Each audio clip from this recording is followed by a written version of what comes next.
I'm James Fenton, and I am the developer behind Absent 2. Just wondering, has anybody here checked out the first game at all? It's alright if you haven't. Okay, I'll just give you a very quick rundown of what it is. Basically, the plot of the first game is we're at a college, there are paranormal happenings, students are disappearing daily, they have to put a stop to it. That's the very that's the very basic outline of the plot. And here we have the sequel, Absent 2. It's set 8 months after the events of the first game. And, well, let's just dive straight in. Where's the music? There it is. Does it go? I hope so. Okay. So, yeah, let's just dive in now. Right, Eve. I've got to get to work at Wonders. I'll see you after lunch, yeah? And yes, that is my voice in that. Okay, so essentially what we've got here is a basic point-and-click interface. In this game, you can play as 2 different characters. Up here, we can switch between Murray. Now, Murray was the main character in the first game. We can only really control him. But now we can also play as Eve as well. And both characters are fully voiced, Murray by myself and Eve by an actress called Esme Brand. So let's just have a little wander around. I'm just going to get us into a little situation where we can solve a little puzzle. So, you can call me Murray. Yeah, alright. Yes, he's quite taken with that.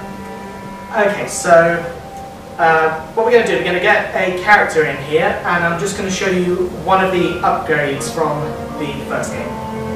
So let's get him out of the way.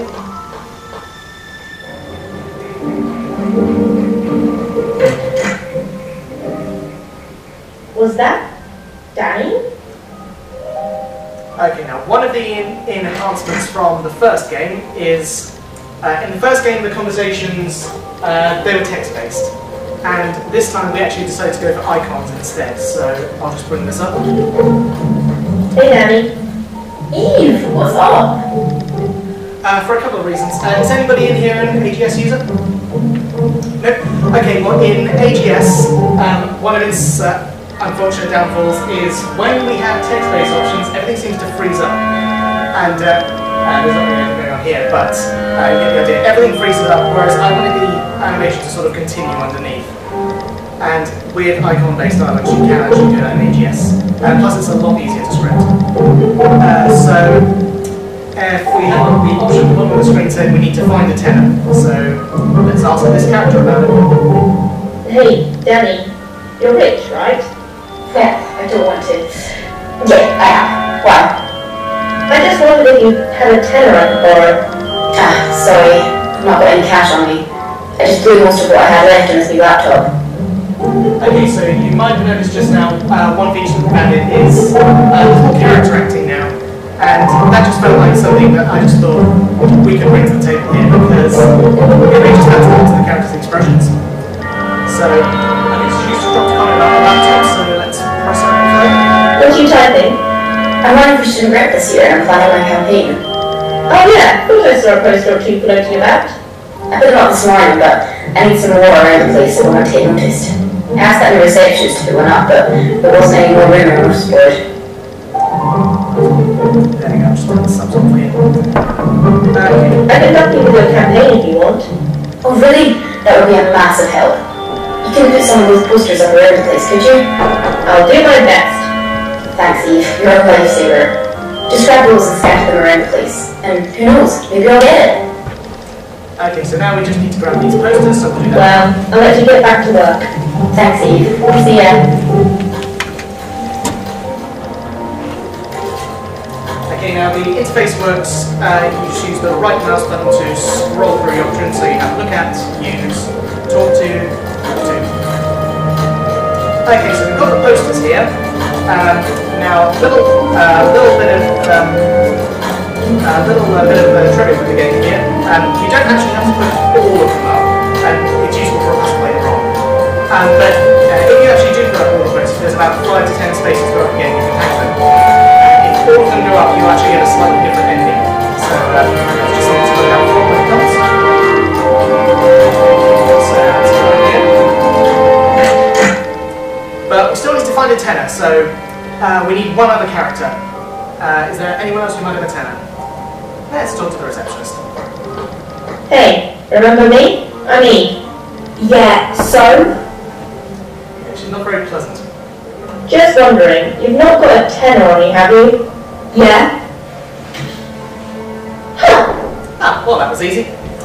She's probably just going to give it right to us. So, can I just borrow your tenor? Just try it. Or maybe she isn't. There's probably a puzzle in here. Yeah, thanks for all the help. I didn't help you. Too right. Okay, so now we need to find a way to get this tenor. You can see the objective here has changed. Find a way to distract the receptionist and borrow her money. By the way, these hint options here, they're not actually part of the game. I just put them in here for AdventureX. So, shall we just try and take it now? What are you doing? Oh, I'm just borrowing. Get out of here! So that's not going to work. We need to distract him with something. So if we open up our inventory here, and here's another little enhancement from the first game. When we opened our inventory in the first game, it opened up a whole new menu, and really I just thought that was a stage. It was just getting in the way a little bit too much. So I've compressed everything up here just so it's a little bit more manageable and a little bit easier on the eyes and more user friendly. So let's distract her with these posters. Excuse me, could you Put another one of these stupid things up? Let me see. Okay, so now that she's distracted, we can... Too easy. There we go. Sorry, no more room. Take it back.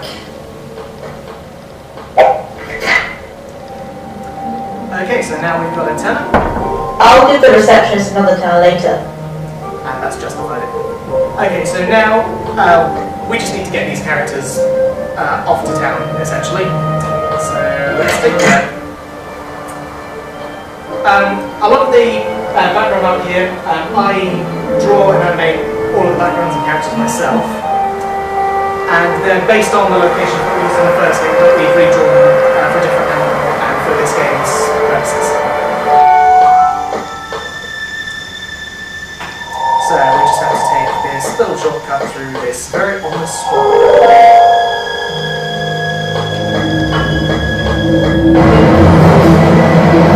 It's locked. And that's because Murray has not everything yet. So let's just get inside and then we'll pull that in. Then we'll pull out the end of it.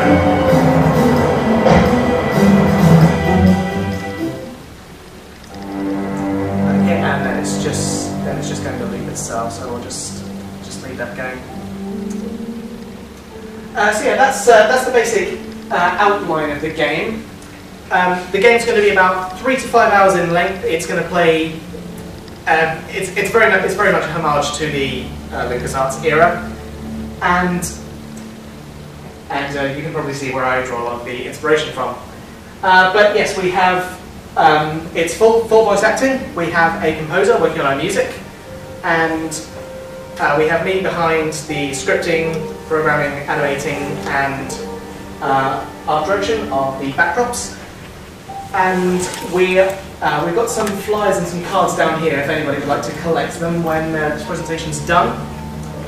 But yeah, that's about everything. On Monday, 15th of December, we're going to be launching our Kickstarter. So there are details on the cards and flyers there for where you can find us for that. Okay, and I'll just turn the music down. Okay, has anybody got any more questions before we... Oh, we finished a bit ahead of time. Has anyone got any questions before we wrap up? No? Okay, well we're looking to launch the game in December 2015. That's if we get everything sorted and if we get fully funded, which would be great. We're looking for around about £2,000 to cover our voice actors and composer. That's really the base of the Kickstarter is really just to ensure that we get everybody in their place. So that's what's going to happen. So we're going to wrap up now. Thanks for coming, everybody. Thank you. Yes, we do.